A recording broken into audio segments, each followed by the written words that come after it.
శ్రీనివాస గోవింద శ్రీ వెంకటేశ గోవింద శ్రీనివాస గోవింద శ్రీ వెంకటేశ గోవింద. ఓం నమో వెంకటేశాయ. సర్వాలంకృతవాణి పాణిమపరం విస్తార్య హస్తం స్థితా దేవి దైవికవల్లభ మృదురణన్ మంజీర పదాంబుజా తాటంకః ద్యుతిచారుగండఫలక హరాభిరామస్తనీ శ్యామా శ్రీగుణసంయుతా మకుటినీ ధ్యేయా సదా మోహినీ ధ్యేయా సదా మోహినీ. అఖిలాండకోటి బ్రహ్మాండ నాయకుడైన శ్రీ గోవిందరాజస్వామి వార్షిక బ్రహ్మోత్సవాలలో 5వ రోజు ఉదయం వైఖానస ఆగమ శాస్త్రం ప్రకారం సర్వ జగన్మోహిని అవతారంలో పల్లకిలో ఊరేగిస్తూ విరాజిల్లుతూ భక్తులను కటాక్షించడానికి విచ్చేస్తున్నారు. ఈ ఉత్సవం సర్వ జగత్తుకు నేత్రోత్సవం. దివ్య సౌందర్యాతిశయంతో శోభాయమానుడైన స్వామి సర్వ జగత్తును సమ్మోహనపరుస్తూ తన అద్భుతమైన అనుపమైన సౌందర్యముతో సర్వలోకాలను ఆకర్షింపచేస్తూ మోహిని అవతారంలో మన ముందుకు విచ్చేస్తూ ఉన్నారు. స్వామి జగన్మోహన సౌందర్యం ముందు అద్భుత సౌందర్య నిధులని పిలువబడే సుందరీమణులు కూడా సిగ్గుపడిపోయి మొహం చాటేసుకుంటున్నారు. అటువంటి లోకోత్తర సౌందర్య నిధి మన స్వామి. రామావతారంలో పుంసాం మోహన రూపాయ అని ప్రశంసింపబడి మగవారు కూడా సమ్మోహితులయ్యేటువంటి రూపలావణ్యాలు కలిగిన వాడిగా స్వామిని కీర్తిస్తూ ఉంటారు. అంతేకాదు, ఒక స్త్రీ సౌందర్యాన్ని పురుషుడు గొప్పగా చెప్పినా లేదా ఒక పురుషుని సౌందర్యాన్ని స్త్రీ గొప్పగా చెప్పినా అందులో పెద్ద ప్రత్యేకత ఉండదు. ఎందుకంటే అది లోక సహజం. ఒక పురుషుని సౌందర్యాన్ని ఇతర పురుషులు కూడా గొప్పగా చెప్పగలుగుతున్నారు అని అంటే అది లోకోత్తరమైనటువంటి సౌందర్యం. అటువంటి స్వామి నేడు తానే స్త్రీవేషంలో మన ముందుకు విచ్చేశారు. నేను కేవలం పుంసాం మోహన రూపాయ కాదయ్యా, సర్వ జగన్మోహనాయ అని అంటూ తన అసమాన సౌందర్యంతో సర్వ జగత్తును సమ్మోహితం చేయడానికి విచ్చేస్తున్నారు మన స్వామి. అదిగో ఆ పల్లకి ఉత్సవంలో స్వామివారి యొక్క వైభవాన్ని చూసి మనందరం తరిద్దాము రండి భక్తులారా. అమృతమథనం జరిగే సమయంలో దేవదానవులకు అమృతం పంచటమనే మిషతో ఒకవైపు రాక్షసులను తన సౌందర్యంతో మోహితులను చేస్తూ మరోవైపు దేవతలకు అమృతపానం చేయిస్తూ జగన్మోహిని అవతారంలో విచ్చేసిన స్వామి యొక్క సౌందర్యాన్ని గురించి వర్ణించగలిగే ప్రజ్ఞ ఎవరికి లభ్యమవుతుంది కనుక రాక్షసులకు తన మాయామయ శక్తి మీద విపరీతమైనటువంటి అహంకారం. అటువంటి రాక్షసమాయని కూడా తుత్తునియలు చేసుకుంటూ స్వామి ప్రదర్శించిన అద్భుత అనుపమ అపూర్వ మాయయే ఈ మోహిని అవతారం. మోహిని అంటే మాయ. సాంసారిక మోహాలలో పడిపోయి ఉన్న మనల్ని ఉద్ధరించటానికి ఆ స్వామి తన మహామాయను ప్రయోగిస్తూ ఉంటారు. శత్రువుని ఓడించాలి అంటే అతనికన్నా ఎక్కువ బలాన్ని మనం ప్రయోగించాల్సి ఉంటుంది కదా. ప్రపంచంలో ఉండే మాయ అత్యంత బలవంతమైనదైతే దానిని మించినటువంటి మాయ మన స్వామి యొక్క మాయ. ఆ మాయా రూపమే ఇదిగో మన కనుల ముందు ప్రదర్శితమవుతున్నటువంటి మోహిని అవతారం. మోహానికి రూపం ఇస్తే అది స్త్రీ రూపమే అవుతుందిట. స్త్రీ యొక్క సౌందర్యానికి ఆకర్షితులై అగ్నిజ్వాలలో పడి నశించే మిడతల దండువలే మానవులు నాశనమైపోతూ ఉంటారని ఎన్నో ఉదాహరణల ద్వారా మనకు తెలుస్తున్నటువంటి విషయం. క్షణభంగురమైన లౌకిక సౌందర్యాన్ని నుంచి మనల్ని దూరం చేసి తన అలౌకిక సౌందర్యంతో సంమోహితులను చేసి చినమాయ నుండి తప్పించి మనల్ని రక్షించగలిగిన పెదమాయలోనికి తీసుకుని వెళ్ళగలిగే కరుణాస్వరూపుడు మన స్వామి. నేడు మోహిని అవతారంలో కటాక్షించటానికి అదిగో తన అద్భుతమైనటువంటి మందిర ప్రాంగణం నుండి బయటకు విచ్చేస్తూ ఉన్నారు స్వామి. మనందరి కోసము మన మీద ఉండే ప్రేమతో, మన మీద ఉండేటువంటి అద్భుతమైనటువంటి జాలితోటే ఆ స్వామి ఇదిగో ఈ మానవులు ఈ మాయలో పడిపోయారు, ఈ మాయ కాదు వాళ్ళకు కావలసినటువంటిది, నా మాయని వీళ్ళు అర్థం చేసుకోవాలి అనే ఉద్దేశంతో బయలుదేరి వస్తూ ఉన్నారండి మన స్వామివారు. అదిగో బయటకు విచ్చేశారు. ఆ తరువాత స్వామి మున్ముందుకు వెళుతూ తన యొక్క అద్భుతమైనటువంటి సౌందర్యంతో మనందరినీ కూడాను సమ్మోహితుల్ని చేయనున్నారు. శ్రీమద్భాగవత మహాపురాణంలో మోహిని అవతారాన్ని ఒక్కసారి పరికిస్తే మనకు ప్రభువు యొక్క అలౌకిక సౌందర్యంతో పాటు మోహిని అవతారం యొక్క రహస్యాలు కూడా తెలుస్తాయి. మోహిని యొక్క దివ్య సౌందర్యాన్ని గురించి వర్ణిస్తూ నాడు మహర్షి వ్యాసుల వారు ఎంత అద్భుతమైన వర్ణన చేశారో అంతే చక్కని వర్ణన మనకు మన పోతనామాచ్యుల వారి ఆంధ్ర భాగవతంలో కూడా కనపడుతూ ఉంటుంది. అమృతమథన సమయంలో దేవదానవుల మధ్య కలహం ప్రారంభమైతే దాన్ని తీర్చడానికి శ్రీ మహావిష్ణువు మోహిని అవతారంలో విచ్చేశారని మనం అనుకుంటూ ఉంటాం. వాస్తవానికి కలహం దేవదానవుల మధ్య జరగలేదు, దానవుల మధ్యనే అనవసరమైన కలహం ప్రారంభమైంది. కొందరు అమృతం మొత్తాన్ని తామే తాగేయాలని అనుకుంటే మరికొందరు దేవతలకు కూడా కొంత భాగం ఇద్దామయ్యా అని అన్నారు. ఇలా వారి మధ్యలోనే గొడవలు మొదలై ఆ అమృత భాండాన్ని ఒకళ్ళ మీద ఒకళ్ళు విసురుకుంటూ ఉన్నారు. మరి ఇంత కష్టపడి సంపాదించుకున్న అమృత భాండం అలా విసిరేసుకుంటూ ఉంటే వారి మూర్ఖత్వం వల్ల అది ఎక్కడైనా కింద పడిపోతే ఇంత శ్రమపడి సంపాదించుకున్న అమృతం నేలపాలైపోతుంది కదా. దాన్ని రక్షించి అర్హులైన వారికి అందించాలని సంకల్పించుకున్న స్వామి అప్పుడు మోహిని రూపంలో విచ్చేసినట్లుగా మనకు శ్రీమద్భాగవతంలో కనపడుతుంది. స్వామి ఎలా విచ్చేశారో అక్కడికి చూడండి. మన పోతనామాచ్యుల వారి యొక్క మాటల్లో మెత్తని అడుగుల మెరుగారు జానవులటి కంబములదోయైన తొడలు ఘనమగు జఘనంబు కడులేత నడుమును బల్లవారుణ కాంతి పాండియుగము గడుదొడ్డ పాలిండ్లు కంబు కంఠంబును బింబాధరము చంద్రబింబముఖమునెలిగాను దెలిగన్ను గవయును నళికుంతలంబును బాలేందు సన్నిభ ఫాలతలమున్ అమరగుండల కేయూరహార కంకణాదులు ఏ పాదమంజీర నాదమొప్పన్ అలనౌల పద్మదళాక్షుడు అలనౌల పద్మదళాక్షుడు అసురపతుల నడిగింపనాడు రూపంబుదాల్చి. ఆహా, ఎంత మనోహరమైన వర్ణన! మోహిని సౌందర్యాన్ని తన కవితాసుందరి చేత బంధింపజేసిన మహనీయుడు పోతన గారు చేసిన ఈ వర్ణ ఎంత కర్ణపేయమో కదా మనందరికీ. ఇక ఆ మోహిని ఎంత హొయలు పోతూ ఎంత గమ్మత్తుగా ముందుకు వెడుతూ ఉన్నదో, ఆ మోహిని యొక్క హొయల దెబ్బకి రాక్షసులు ఎంతగా చిత్తయ్యారో మనం ఒకసారి చూద్దాం. పాలిండ్లపైనున్న పయ్యద జారించి మెల్లన చకనొత్తు దళుకు దల్కను గండ ఫలకంబులొలయించి కెంగేలను జగించు గడమెరుంగులు వారు కడకన్నులు అలార్చి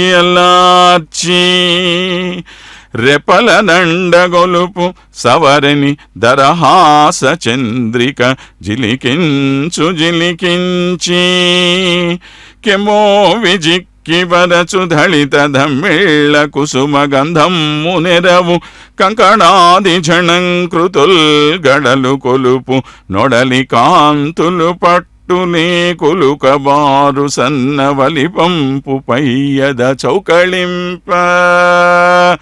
చూడండి, మోహిని వేషధారణలో శ్రీ మహావిష్ణువు లోకాన్ని మోహింపచేసేటువంటి రూపాన్ని కలిగి ఉండి ఎంత చక్కగా ఆ రాక్షసుల్నే కాదు దేవతల్ని కూడా మోహింపచేస్తూ ఉన్నారో. బంగారు పల్లకిపై మధుమంగళ దీపం, బంగారు పల్లకిపై మధుమంగళ దీపం, అపురూపం హరి జగన్మోహిని రూపం. బంగారు పల్లకిపై మధుమంగళ దీపం, అపురూపం హరి జగన్మోహిని రూపం. బంగారు పల్లకిపై మధుమంగళ దీపం.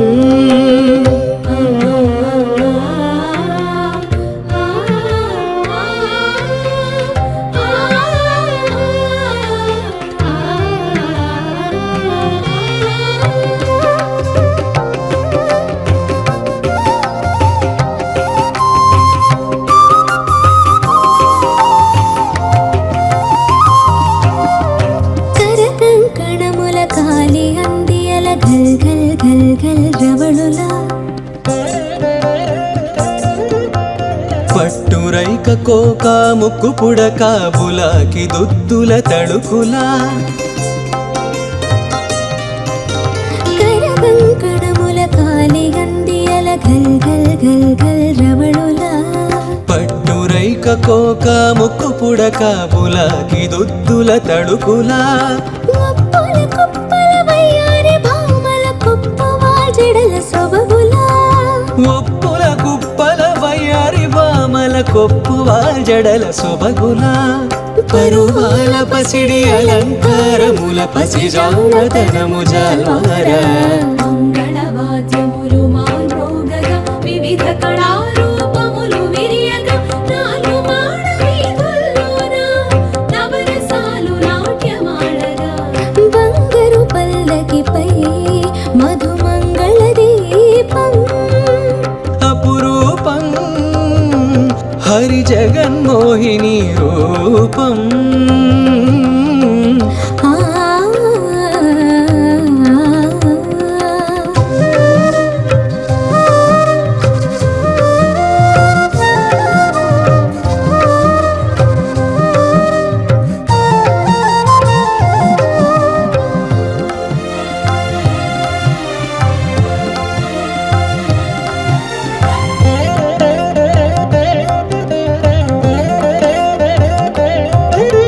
శంఖ చక్రముల బదులుగా కరముల చిన్ని చిలకల చిరులొలుక, కనక కుంభ భంగిమాలావణ్య కళాతరంగములు పొంగా. శంఖ చక్రముల బదులుగా కరముల చిన్ని చిలకల చిరులొలుక, కనక కుంభ భంగిమాలావణ్య కళాతరంగములు పొంగా. వరద హస్తమే అభయ హస్తముగా మారి అమృత కృప కురియంగా, వరద హస్తమే అభయ హస్తముగా మారి అమృత కృప కురియంగా. బ్రహ్మాండ భాండముల సొగసుల భాగ్య రేఖలే విరియంగా.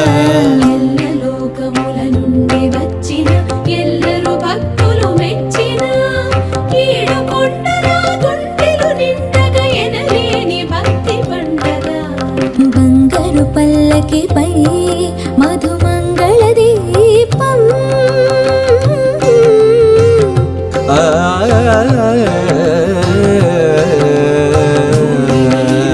గోవింద పాహి మాం పరమానంద.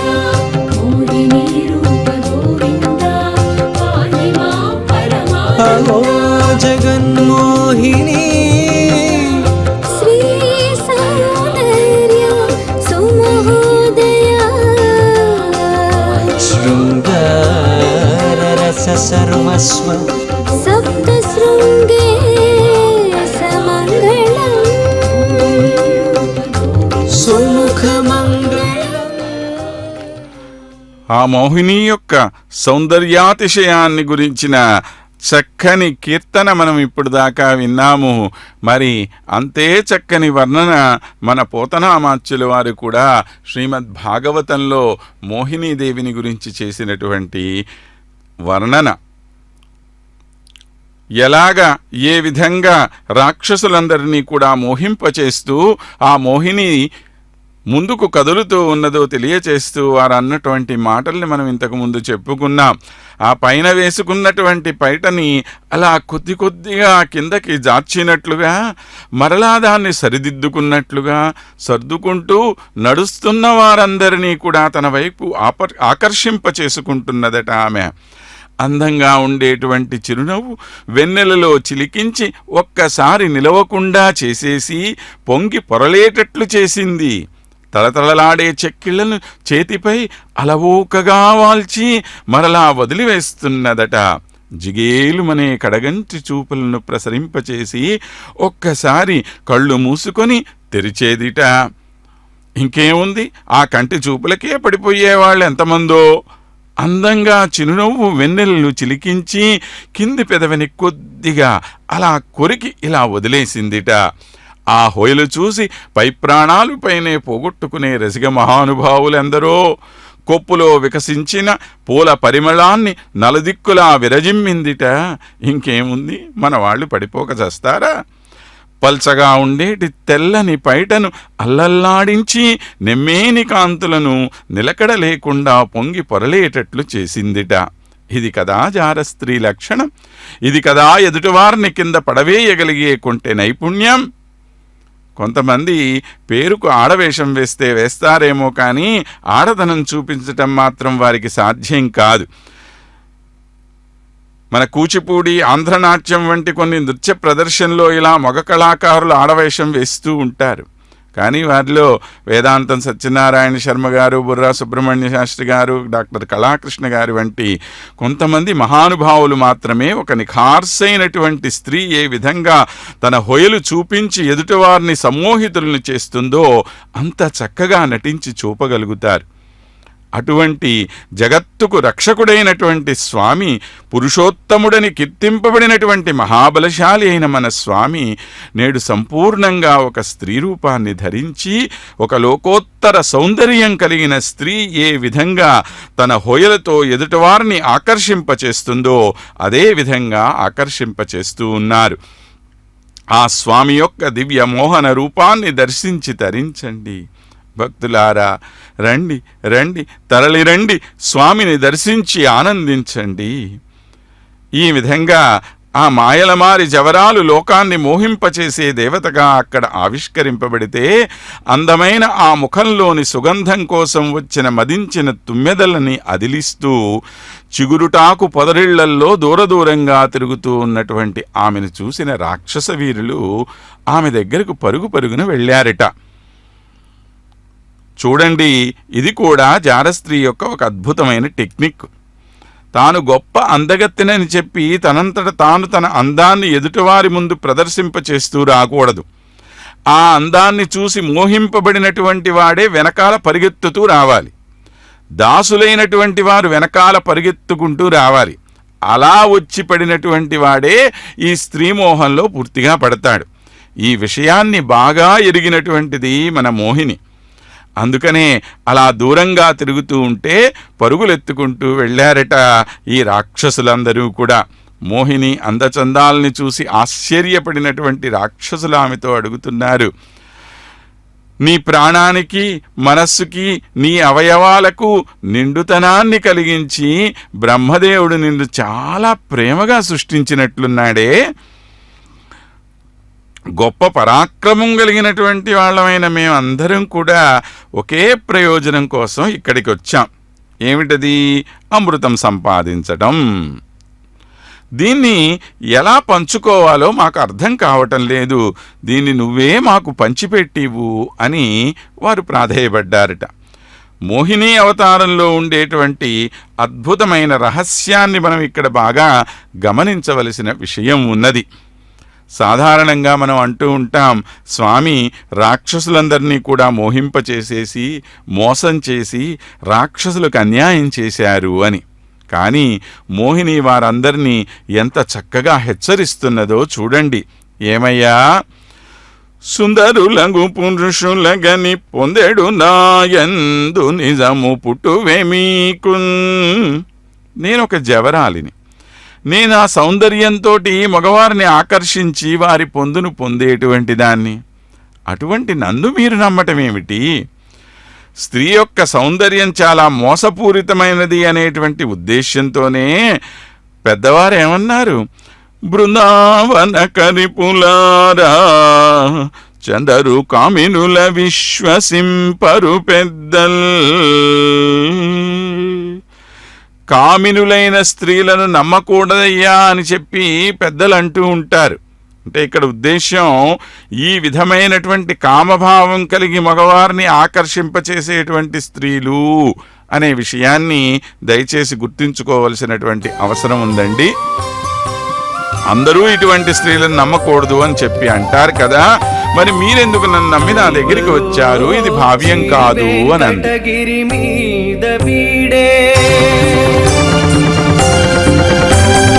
అతివరో శ్రీ వెంకటగిరి మీద వీడే కౌరవుల పాలిటి విశ్వరూపమితడు వీడే కౌరవుల పాలిటి విశ్వరూపమితడు వీడే అతివరో శ్రీ వెంకటగిరి మీద వీడే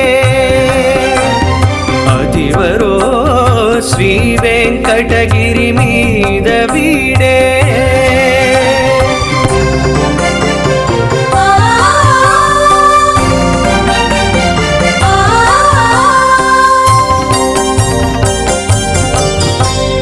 త్రిపురంబులపై బారిన ఆఘన తీవ్ర బాణమితడు త్రిపురంబులపై బారిన ఆఘన తీవ్ర బాణమితడు కపటపు భస్మాసురుని పాలిటికి కాలదండమితడు కపటపు భస్మాసురుని పాలిటికి కాలదండమితడు విపరీతపు కంభములో వెడలిన వీరసింహమితడు విపరీతపు కంభములో వెడలిన వీరసింహమితడు చపలపు బాణుని మర్మభేదియగు చక్రధరుండితడు చపలపు బాణుని మర్మభేదియగు చక్రధరుండితడు అతివరో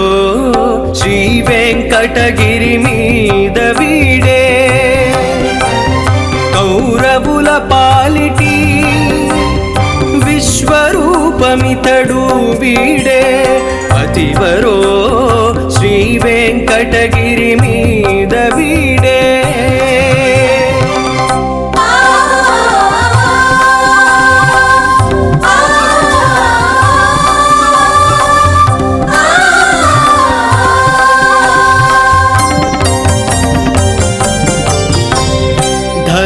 కింద బలి నణచినయా పాతాళ శౌరియితడు ధరణి కింద బలి నణచినయా పాతాళ శౌరియితడు దురమున నెదిరిన ధనుజగోట్లకును ధూమకేతువితడు దురమున నెదిరిన ధనుజగోట్లకును ధూమకేతువితడు ఒరసిన నరకాసురుని పాలిటికి ఉరుమని పిడుగితడు ఒరసిన నరకాసురుని పాలిటికి ఉరుమని పిడుగితడు పరచురావణుని శిరములు దృంచిన ప్రళయ వాయువితడు పరచురావణుని శిరములు దృంచిన ప్రళయ వాయువితడు అతివరో శ్రీ వెంకటగిరి మీద వీడే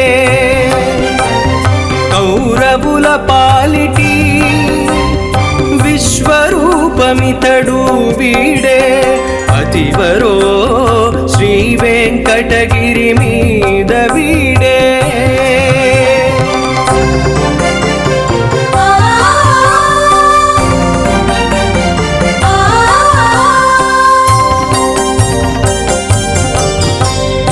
ఇదిగో విధి రుద్రాదులకెల్లను వెలసిన వేల్పితడు ఇదిగో విధి రుద్రాదులకెల్లను వెలసిన వేల్పితడు పదిలముగా తనుగాచిన ఆశ్రిత పారిజాతమితడు పదిలముగా తనుగాచిన ఆశ్రిత పారిజాతమితడు కదలని ఆ బ్రహ్మాండ కోట్లకును కన్న తండ్రి ఇతడు కదలని ఆ బ్రహ్మాండ కోట్లకును కన్న తండ్రి ఇతడు వెదకి వెదకి మరి వరములొసగు శ్రీ వెంకటపతి ఇతడు వెదకి వెదకి మరి వరములొసగు శ్రీ వెంకటపతి ఇతడు శ్రీ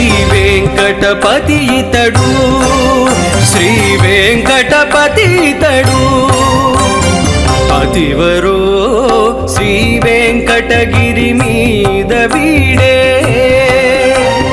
కౌరవుల పాలిటి విశ్వరూపమితడు వీడే కౌరవుల పాలిటి విశ్వరూపమితడు వీడే అతివరో శ్రీ వెంకటగిరి మీద వీడే అతివరో శ్రీ వెంకటగిరి మీద వీడే శ్రీ వెంకటగిరి మీద వీడే శ్రీ వెంకటగిరి మీద వీడే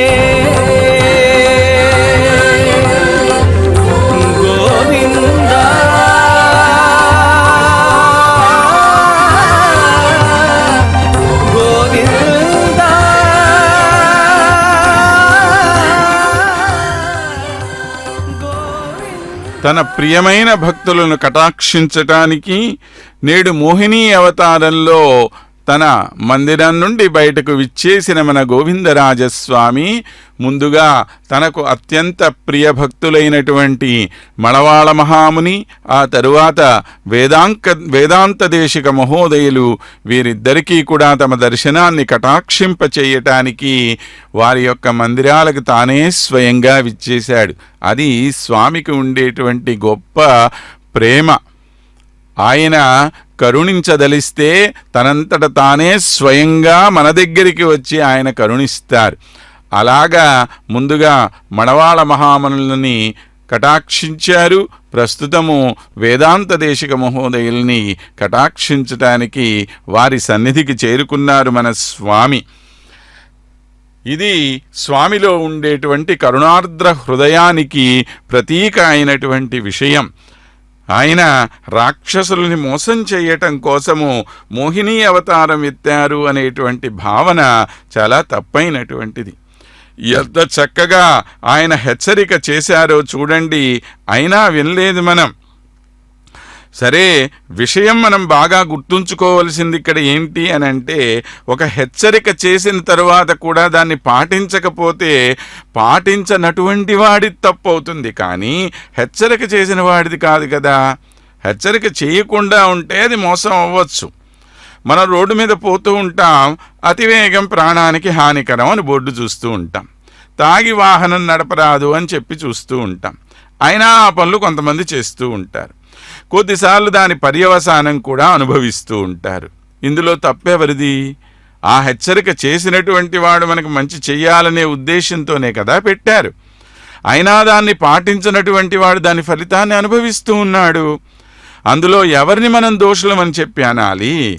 హెచ్చరిక చేసినవాడా, హెచ్చరికని పాటించనటువంటి వాడా? ఇక్కడ కూడా స్వామి తాను చేయవలసినటువంటి హెచ్చరిక మోహిని రూపంలో చేసేశారు.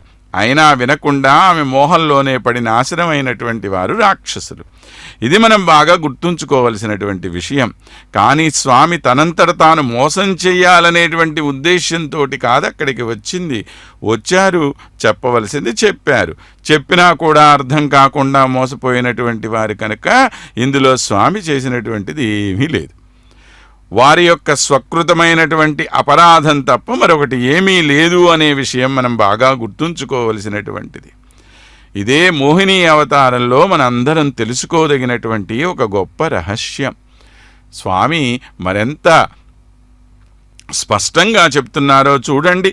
పలుకులు మధుర సధారలు, తలపులు నానా ప్రకార దావానలముల్, పులుములు పలావృకములు చెలువలనం హుటలు వేద సిద్ధాంతములే. అయ్యా, నా వంటి అందగత్తెల యొక్క మాటలు ఎలాంటివి అనంటే తేనెలూరేటువంటి మంచి మాటలు. ఎంత అందంగా ఎంత తీయగా మాట్లాడతారో వారి ఆలోచనలు మాత్రం పైనుండి కింద దాకా తరతరాల పాటు నాశనం చేయగలిగేటువంటి సామర్థ్యం కలిగిన కార్చిచ్చుల వంటి మాటలవి. వారి స్నేహాలు ఎలాంటివి అంటే తోడేలతో చేసినటువంటి స్నేహాల వంటివి. అటువంటి ఈ మాయారూపిణి అయిన ఈ అమ్మాయి మాటల్ని నమ్మటం అనేది వేద సమ్మతం కాదయ్యా అని చెప్పి మన పెద్దలు అంటూ ఉంటారే, అలాంటి నన్ను మీరు నమ్ముతున్నారా అని ఎన్నో రకాలుగా వీరందరికి కూడా హితోపదేశం చేసింది మోహినీదేవి. అయినా కూడా వినలేదు రాక్షసులు. ఆ విధంగా నాడు ఆ మోహిని యొక్క మాయలో పడినటువంటి రాక్షసులు ఏ విధంగా నాశనం అయిపోయారో, ఇదిగో ఈనాడు ప్రాపంచికమైనటువంటి మోహంలో పడి ఇదే శాశ్వతం అనుకుంటూ, ఇదే నిజమని అనుకుంటూ, ఈ బంధనాల్లో ఉండి ఈ బంధనాలే మనందరికి కూడా చాలా ప్రియకరమైనటువంటివి అనుకుంటున్న వారందరికీ కూడా స్వామి చేస్తున్న హెచ్చరిక ఇది. అయ్యా, ఆనాడు మోహిని రూపంలో నేను వస్తే ఇదిగో ఆ రాక్షసులందరూ కూడా ఈ మాయలో పడిపోయి నాశనం అయిపోయారు కదా, అందుకనే నేను మీకు మరలా మరలా గుర్తు చేస్తూ వస్తున్నాను. ఇదిగో ఈ రూపంలో వస్తున్నాను. ఈ లౌకికమైనటువంటి విషయాలు కాదు మీరందరూ పొందవలసింది, ప్రయత్నం చేయవలసింది, ప్రయత్నం చేసి పొందవలసింది శాశ్వతమైనటువంటి ఆనందం.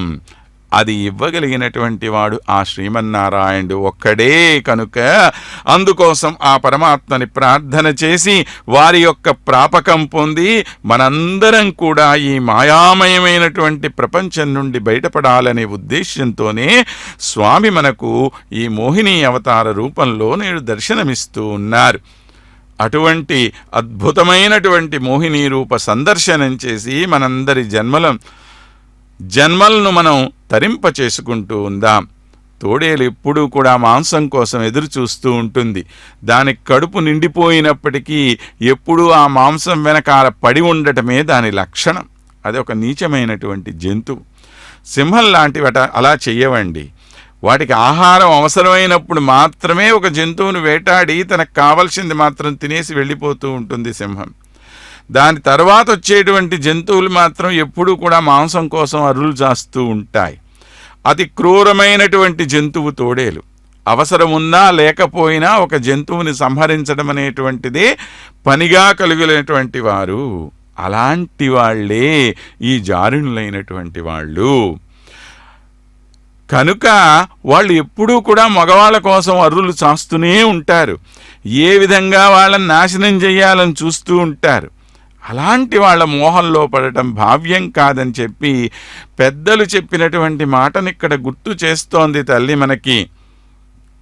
అలాంటి పరిస్థితుల్లో కూడా మాట విననటువంటి వాళ్ళు, మూర్ఖులైనటువంటి వాళ్ళు ఏ విధమైనటువంటి పరిస్థితిలో పడిపోతారో అటువంటి పరిస్థితి ఆనాడు రాక్షసులకు, నేడు ఈ మాయలో పడి ఉన్నటువంటి మనకు జరుగుతున్నటువంటిదే.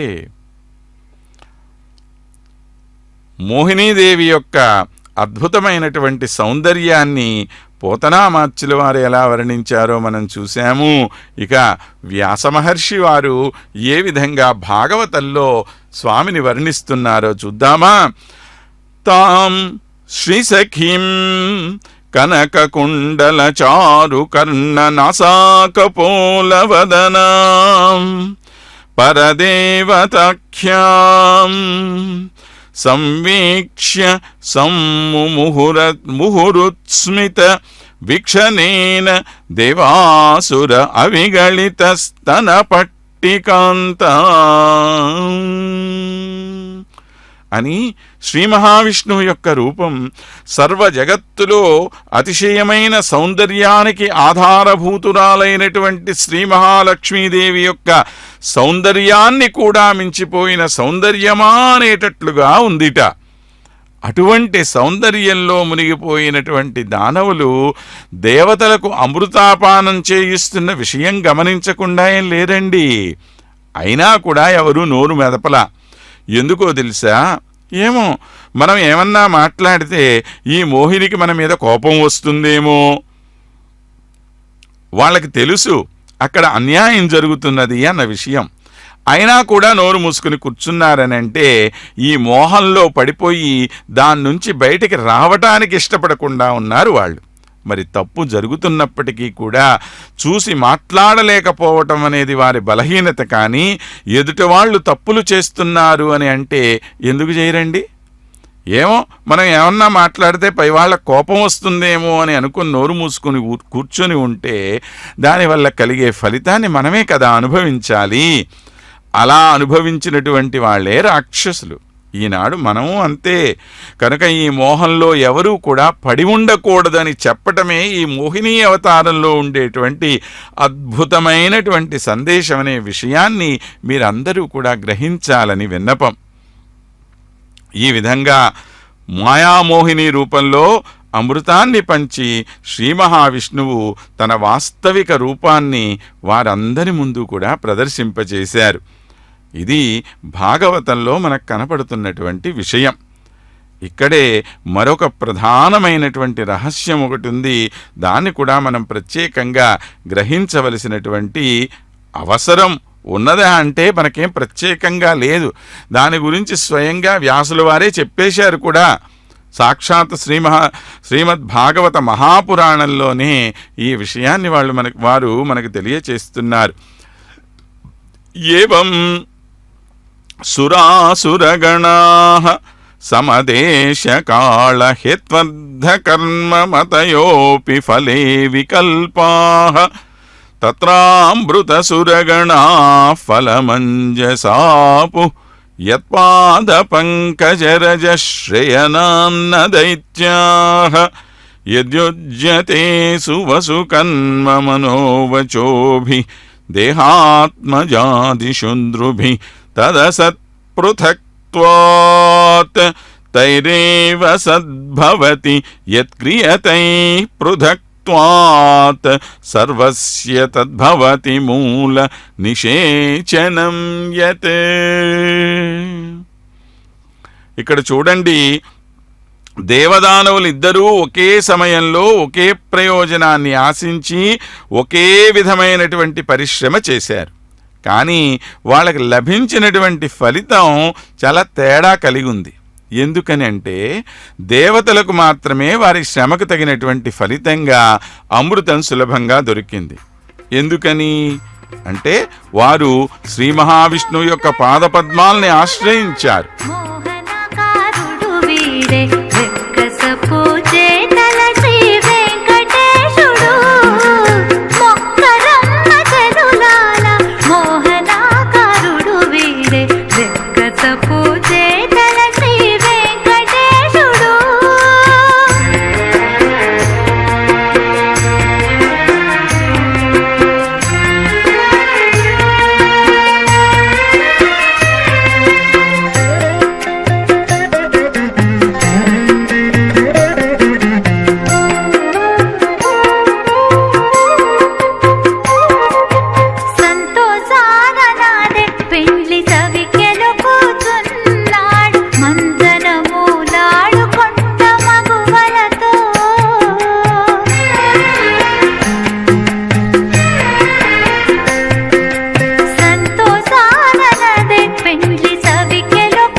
నేడు మోహిని అవతారంలో మనకు దర్శనమిస్తున్నటువంటి గోవిందరాజస్వామి యొక్క వైభవాన్ని మనందరం కూడా వీక్షిస్తూ ఉన్నాం. మోహిని అవతారంలోని ఉండేటువంటి రహస్యాలనన్నింటినీ కూడా మనం తెలుసుకోవలసిన విషయం ఉంది. దేవతలు దానవులు ఇద్దరూ కూడా ఒకే ప్రయోజనాన్ని ఆశించి ఒకే విధమైనటువంటి కష్టాన్ని చేసి తాము పొందవలసినటువంటి పదార్థాన్ని పొందారు. కానీ అది కొంతమందికి మాత్రమే దక్కింది, మరి కొంతమందికి దక్కలేదు.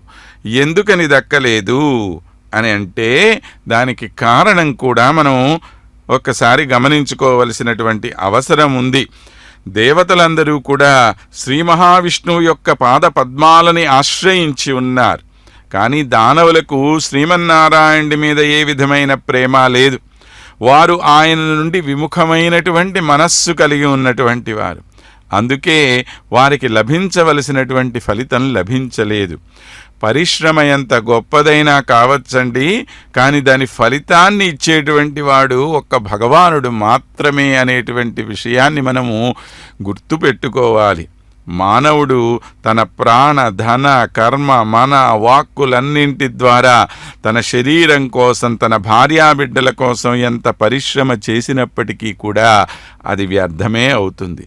ఎందుకంటే మనసులో భగవంతుని మీద బుద్ధి అనేటువంటిది లేనప్పుడు అది వికృత బుద్ధి అవుతుంది. కానీ అదే మానవుడు ఏ విధమైనటువంటి భేదభావం లేకుండా తన ప్రాణాధికాలన్నింటినీ కూడాను భగవానుడికి సేవ చేస్తూ తన శరీరాన్ని తన బంధు బాంధవులను తన ప్రపంచాన్ని చూసుకుంటూ ఉంటే వారికి సరైనటువంటి ఫలితమే లభిస్తుంది.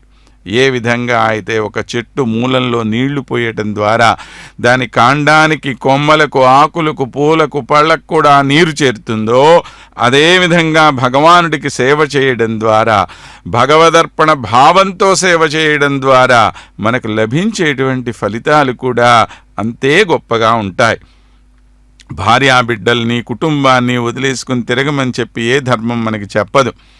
మనకి చెప్తున్నటువంటి ధర్మం ఏమిటి అంటే భగవదర్పణంగా నువ్వు ఒక పనిని ప్రారంభించి ఆ పనిని కొనసాగించు, పని పూర్తి చేయి, దాని యొక్క ఫలితం నీకు మంచి రూపంలో దొరుకుతుంది. ఎంత చిన్న ఉదాహరణగా మనకు చూపించారో చూడండి. ఎంత అద్భుతమైనటువంటి రహస్యాన్ని అందించేటువంటిదే మన ఈ మోహిని అవతారం. ఇదే మనందరం కూడా పొందవలసిన గొప్ప ప్రయోజనం. మోహిని అవతారాన్ని దర్శించడం ద్వారా మనందరము కూడా ఈ అద్భుతమైనటువంటి ఫలితాన్ని పొందాలి అని చెప్పే స్వామి ఇదిగో మన ముందు ఈరోజు మోహిని రూపంలో సాక్షాత్కరిస్తూ ఉన్నారు. చూడండి, ఎంతోమంది కళాకారులు వివిధ ప్రాంతాల నుండి వచ్చి స్వామి ముందు తమ ప్రదర్శనలు చేస్తూ మనందరికీ కూడాను ఆనందాన్ని కలిగించటంతో పాటు స్వామికి మరింత ఆనందాన్ని కలుగజేస్తున్నారు. ఇక్కడ స్వామి యొక్క ఆనందం ముఖ్యం. ఆ ఆనందంలో పాలు పంచుకోవడం ద్వారా భక్తులు ఆనందాన్ని పొందటం అనేటువంటిది తరువాత విషయం. వాస్తవానికి ఈ మోహిని స్వరూపం అనేటువంటిది ఒక్కటి కాదండి. ఇందులో ఎన్నో ఇతరమైనటువంటి అవతారాలు కూడా నిబిడీకృతమైపోయి ఉన్నాయనే విషయం మనకి విష్ణు పురాణం చాలా స్పష్టంగా తెలియచేస్తూ ఉంటుంది. విష్ణు పురాణంలో గనక మనం గమనిస్తే అక్కడ దేవదానవులందరూ కూడా శ్రీ మహావిష్ణువు యొక్క సూచనను అనుసరించి మందర పర్వతాన్ని ఒక కవ్వంగా చేసుకొని సముద్ర మథనం చేయటానికి సిద్ధపడ్డారు. ఈ విషయం మనకు ఆ కథ ద్వారా అందరికీ తెలిసిందే. మరి అంత గొప్ప పర్వతాన్ని ఎవరు నిలబెట్టగలుగుతారు అని అంటే అప్పుడు శ్రీ మహావిష్ణువు ఒక తాబేలు రూపంలో కింద నుంచొని దాన్ని నుంచోబెట్టారు. అంతేనా? కాదు కాదు. ఒక తేజస్సు కూర్మ రూపంలో ఉంటే మరొక తేజస్సును దేవతలందరిలో కూడాను వారికి శక్తినివ్వటం కోసం నిక్షిప్తం చేశారు. ఇంకొక తేజస్సును ఇటు రాక్షసులకు కూడా ఇచ్చారు. వాళ్ళకేం అన్యాయం చేయలేదు ఆయన. వాళ్ళకు కూడా ఒక తేజస్సు నిక్షిప్తం చేశారు. మరొక తేజస్సుని అక్కడ కవ్వంలాగా, ఆ కవ్వానికి తాడులాగా పెట్టారు కదా నాగరాజు అయినటువంటి వాసుకి. ఆ వాసుకిలో ఆవేశింపజేశారు ఆయన. తరువాత ఈ పర్వతం కింద ఉంది, బాగానే ఉంది, కానీ పైకి నిలవాలి కదా. నిలవాలి అంటే మరొక్క తేజస్సుని మందర పర్వతం యొక్క శిఖరాన కూడా ఉంచడం జరిగింది. లేకపోతే ఆ పర్వతం నిలిచేది కాదు. ఈ విధంగా 5 అవతారాల్లో భగవానుడు అమృతమథన సమయంలో తాను స్వయంగా నిలబడి దాన్ని సంపూర్ణం చేయించారు. ఇక్కడ మనం బాగా గుర్తుంచుకోవలసినటువంటి విషయం ఇది. లేకపోతే ఇంత అద్భుతమైనటువంటి కార్యాన్ని చేయగలిగిన శక్తి సామర్థ్యాలు అటు రాక్షసులకి ఇటు దేవతలకు కూడా లేదు. అందరిలో నిలబడి ఆ పని చేయించగలిగినటువంటి వాడు ఆయనే. మరి ఫలితాన్ని మాత్రం ఎందుకండి కొందరికిస్తున్నాడు అంటే మీ బుద్ధి ప్రకారమే నీ ఫలితం. అలానే మనందరిలో ఉండేటువంటి వాడు ఆ పరమాత్మే. మనందరి చేత రకరకాలైనటువంటి పనులు చేయించేటువంటి వాడు ఆయనే. కానీ మన పనుల యొక్క ఫలితాన్ని నువ్వు ఏ విధంగా పొందుతున్నావయ్యా అంటే మీ యొక్క బుద్ధి కర్మ అనుసారం. ఇంతకు మించినటువంటి వేదాంతపరమైనటువంటి విషయం మనకి మరే అవతారంలో కనిపించదు. 5 రూపాలలో అంటే 5 శక్తుల రూపంలో భగవానుడు సమ్మిళితమైనటువంటి అద్భుతమైనటువంటి రూపమే మోహిని అవతారం. జగన్మోహనాకార చతురుడవు పురుషోత్తముడవు. జగన్మోహనాకార చతురుడవు పురుషోత్తముడవు. వెగటు నా సోదంబు ఇది నీ వేలితో. వెగటు నా సోదంబు ఇది నీ వేలితో. నా వెలితో జగన్మోహనాకార చతురుడవు పురుషోత్తముడవు. వెగటు నా సోదంబు ఇది నీ వేలితో. నా వెలితో జగన్మోహనాకార.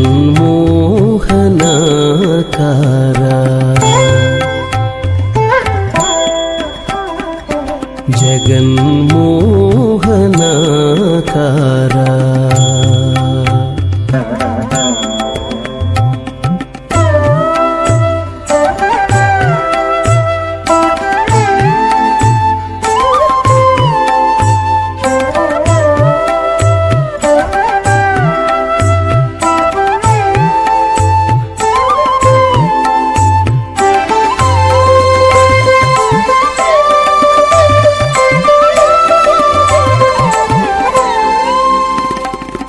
ఎన్ని మారులు సేవించిన కన్నులు తనియవు. విన్న నీ కథామృతమున వీణులు తనియవు. ఎన్ని మారులు సేవించిన కన్నులు తనియవు. విన్న నీ కథామృతమున వీణులు తనియవు.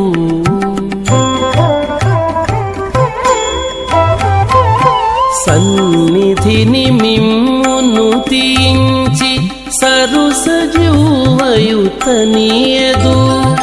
సన్నిధిని మిమ్మును తీయించి సరుసజీవయు తనియదు. విన్న కన్నది కాదు ఇది నా వేలితో. విన్న కన్నది కాదు ఇది నా వేలితో. నీ వెలితో జగన్మోహనాకార చతురుడవు పురుషోత్తముడవు. జగన్మోహనాకార.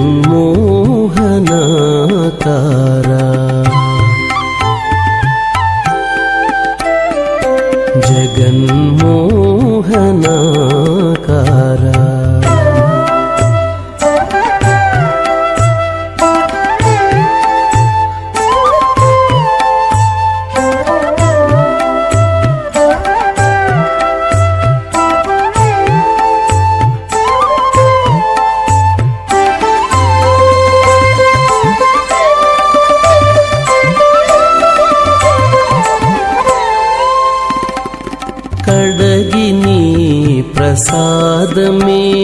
కొని కాయము తనియదు. బడి ప్రదక్షిణములు చేసి పాదములు ఇవి తనియవు. కడగిని ప్రసాదమే కొని కాయము తనియదు. బడి ప్రదక్షిణములు చేసి పాదములు ఇవి తనియవు.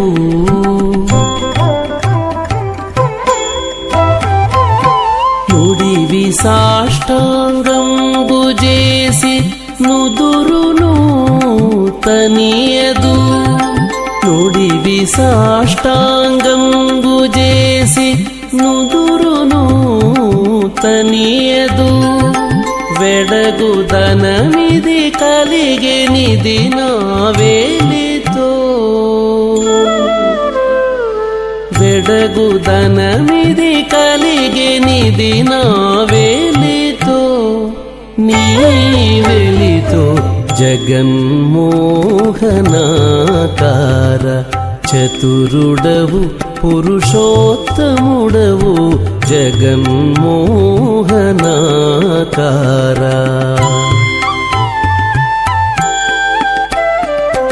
జగన్మోహనాకార.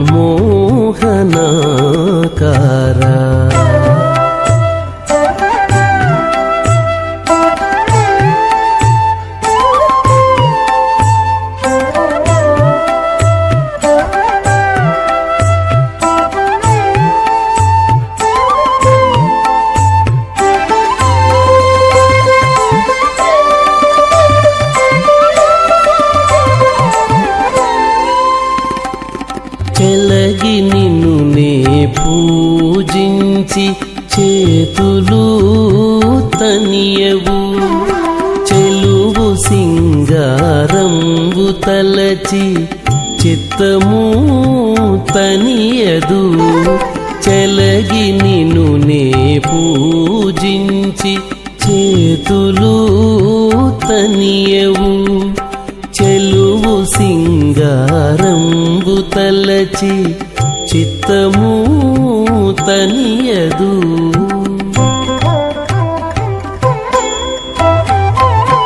అలరి శ్రీ వెంకటగిరీశ్వర ఆత్మనను మోహింపజేసితి. అలరి శ్రీ వెంకటగిరీశ్వర ఆత్మనను మోహింపజేసితి. వెలయ నిన్నియుదేరెమును నీ వేలితో. వెలయ నిన్నియుదేరెమును నీ వేలితో. నా వెలితో జగన్మోహనాకార చతురుడవు పురుషోత్తముడవు వెగటు నా సోదంబు ఇది నీ వేలితో. నా వెలితో జగన్మోహనాకార.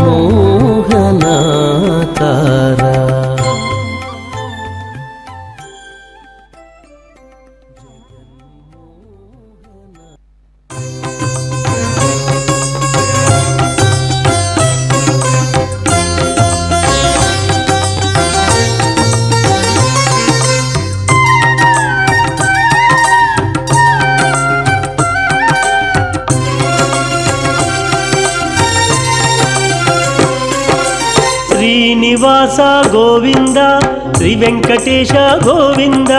శ్రీనివాస గోవింద శ్రీ వెంకటేశ గోవింద. భక్తవత్సల గోవింద భాగవత ప్రియ గోవింద. గోవింద హరి గోవింద గోకుల నందన గోవింద. శ్రీనివాస గోవింద శ్రీ వెంకటేశ గోవింద.